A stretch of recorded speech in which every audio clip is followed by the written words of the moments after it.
In 1989, Bob Lazar, a nuclear physicist, came forward with a fantastic story. He claimed he had worked on recovered alien craft at a top-secret government facility. It's kind of a long story how I became employed at that facility south of Area 51. It's called S4. I was originally employed at Los Alamos National Labs in New Mexico. While at Los Alamos Labs, I ran into Dr. Edward Teller. Edward Teller was essentially the father of the hydrogen bomb. It was he who came up with the original concept with the fusion device. I sent a resume out to him. He put in a good word for me, and I was granted an interview. He came over here after one or two of them. He would say, John, they said that you're just interested in being my friend to get information on the F-117. I said, no, that's true. That's not true. I'm just interested in UFOs. Well, we had to sign an agreement essentially relieving us of our constitutional rights. Usually if you're employed by someone, it's very clear as to who's in charge. But the way things were set up here, I don't know. I know on my pay stub, it was from the Department of Naval Intelligence. In December 1988, Bob came in the evening, sat down in that chair. I was writing out bills. And he says, John, I saw a disc today. And I said, what? And he said, I saw a disc today. And I said, theirs or ours? And he said, theirs. And I said, you saw a flying site. Did you go up to the test site? And he said, yeah, I just got back. I said, then what are you doing here? And I said, they obviously followed you. Why don't you find out what's going on and then tell us? Close range, what I witnessed, craft approximately 52 feet in diameter, 15 feet high. It's quite an unbelievable sight to see something that size lift completely silently. Later on, I was allowed inside the craft to see how the reactor was placed and how the gravity amplifiers were configured inside there. That was phenomenal feeling. Entering the seats inside the craft were much smaller than a human could use. It was obvious that this was not meant for people to fly in. There was only one vehicle that I worked on, though there were 9 total in different states of repair or disrepair. We really don't know how the fuel was manufactured. We just know that it was in the craft, and we were actively trying to find out what reaction it was undergoing to produce the energy to drive the craft. I remember a particular evening in January. Bob came in, his eyes were bright. He said, John, you will never know what it's like to see your first alien. I said, you're kidding. It couldn't have been a midget. No. Couldn't have been a doll. No. That was it. He was absolutely positive. What I did see was what I believe to be autopsy photos. It's a creature, and its chest was cut open in a T fashion, the skin peeled back. There were also photos of one single large organ that was removed. That was also cut up and being weighed. Whether or not they're absolutely authentic, I can't say. I can only assume because I was working on a craft that I know to be alien in nature, that the other material that came along with it was probably authentic also. I had the test flight schedule for what was going on down at S4. I said, well, how can we see it?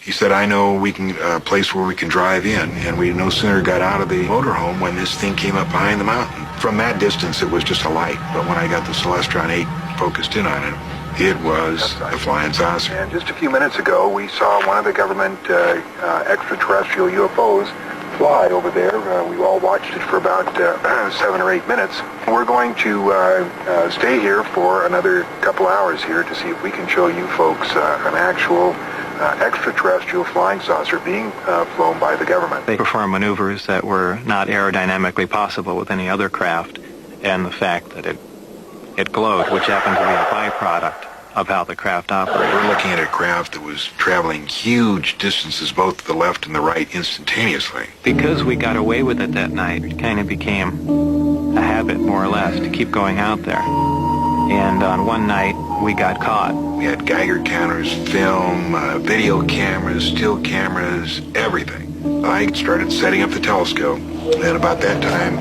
the Broncos come up and said, what are you guys doing here? The following day, I was taken in for debriefing and threatened, and really that's when the falling out more or less started with me and the people at S4. The day just ended, and notes were taken and other people were brought in, and I left, wondering exactly what was going to happen. I think they used it as a underground area to hide recovered discs as early as 1948 or 49. They're here, they have an agenda, and there's not the slightest thing we can do about it. At least 35 separate different craft. We were being visited by at least 10 different species. I was constantly followed. My friends were harassed, shot at. When he got his tire shot out on the freeway, this was the first place he came. And he said, I'm going to turn myself in. I said, relax, just, stay here for a while. Well, there's 9 flying saucers of extraterrestrial origin that are out there. The propulsion system is a gravity propulsion system. The power source is an antimatter reactor. This technology does not exist at all. What about aliens? Any of those up there at Groom Lake? I really want to steer away from that right now. The first interview I did on TV was in silhouette. Everyone knew what I looked like at S4, but I didn't want to push back too much. I just wanted to say, hey, leave me alone, and it was hands off after that. No one had followed me. I mean, it had the desired effect. Everything stopped immediately. Most of my documents, as far as my past history, vanished, and that was not a natural occurrence. Further harassment by the authorities brought Bob Lazar to court facing minor charges of pandering. The judge found it almost impossible to determine his identity. That shows that he worked for the United States Department of Naval Intelligence. I also note that he is in fact listed in the Los Alamos National Laboratory telephone directory. It's obvious that it's very difficult to get information on Mr. Lazar from government sources enormously. The government is in a holding status quo. They're just waiting for whatever the aliens are going to do.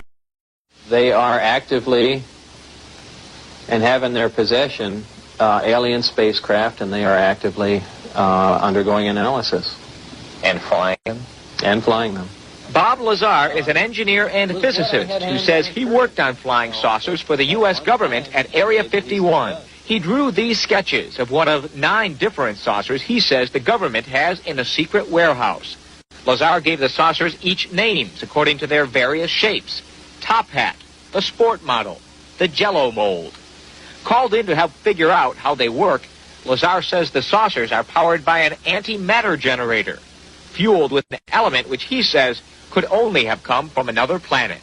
They set up and produce their own gravitational field. Just as the Earth holds all matter down, they produce that same field, but out of phase, and it repels itself.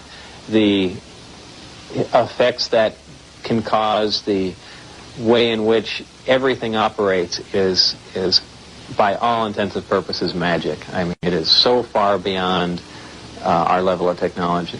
Now, before you toss Lazar on the pile with all the other UFO wackos, understand that he willingly agreed to take a lie detector test, requested and independently arranged by a Las Vegas reporter.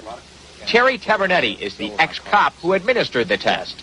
If he's lying, he ought to be in Hollywood, because he gave absolutely no physiological indications of attempting deception. I think it appears that someone's trying to wipe him out. George Knapp is the Las Vegas TV reporter who first aired Bob Lazar's amazing claims. He says he ran into unusual problems just trying to look into Lazar's background.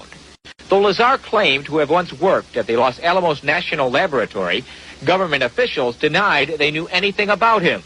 But when Knapp came up with a phone directory listing Lazar's name, Los Alamos grudgingly admitted he had spent some time there.